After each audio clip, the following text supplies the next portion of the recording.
ஒரு 6 பக்க பகடையின் 2 பக்கங்கள் 1 எனவும் 2 பக்கங்கள் 2 எனவும் மீதமுள்ள 2 பக்கங்களில் 3 எனவும். ஓகே, 2 பக்கத்துல 1, 2 பக்கத்துல 2, 2 பக்கத்துல 3, மொத்தம் 6 பக்கம் சொல்றாங்க. ஓகே, பகடை இருமுறை வீசப்படும் பொழுது 2 பகடை இருக்கு, இதே பகடை இன்னொரு டைம் வீசுறாங்க.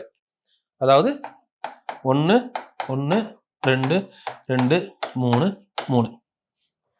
சரிங்களா? வீசப்படும் பொழுது என்ன சொல்றாங்க? கூடுதல் 4 கிடைக்க நிகழ்தகவு. சரி, கூடுதல் 4 வேணும். அப்போ ஒவ்வொரு சான்ஸா யோசிங்க.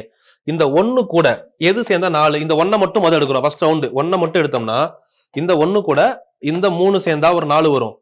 இதே 1 கூட இந்த 3 சேர்ந்தா ஒரு 4 வருமா? அவ்வளவுதான் சாய்ஸ், வேற எதுவுமே இல்லை. இப்போ இந்த 1 எடுக்கிறீங்கன்னு வைங்க. இந்த 1 எடுத்தா என்ன வரும்? மறுபடியும் இந்த 3 கூடயும் வரும், இந்த 3 கூடயும் வருமா? இந்த 2 எடுக்கிறீங்க, 2 கூட 2 2 2 2. இந்த 2 கூட இந்த 2 கூட 2 சாய்ஸ், இந்த 2 கூட 2 சாய்ஸ். ஒவ்வொரு நம்பர்லயும் 2 2 சாய்ஸ் இருக்கா? இந்த 3 கூட பாருங்க, இந்த 1 இந்த 1. அப்ப இதுலயே 2 சாய்ஸ், இதுலயே 2 சாய்ஸ். மொத்தம் 6 2 எவ்வளவு? 12 சாய்ஸ் இருக்கும். புரியுதா? ஃபர்ஸ்ட் பகடையில இந்த 1 தான் விழுகுது, ரெண்டாவது பகடையில 6, ஆனா இந்த 3 இந்த 3 விழுகும் போது அப்ப 2 வாய்ப்பு இருக்குல்ல. இந்த 1ன்ற நம்பர் இந்த 2 நம்பர் கூட சேர்ந்தா 4 வரும், அப்ப 2 சாய்ஸ். இந்த 1 இந்த 2 3 சேர்ந்தா இதுக்கு 2 சாய்ஸ் இருக்கு. அப்ப ஒவ்வொரு நம்பருக்கும் each number having 2 choices. டோட்டலா 6 numbers, 6 into 12 choices.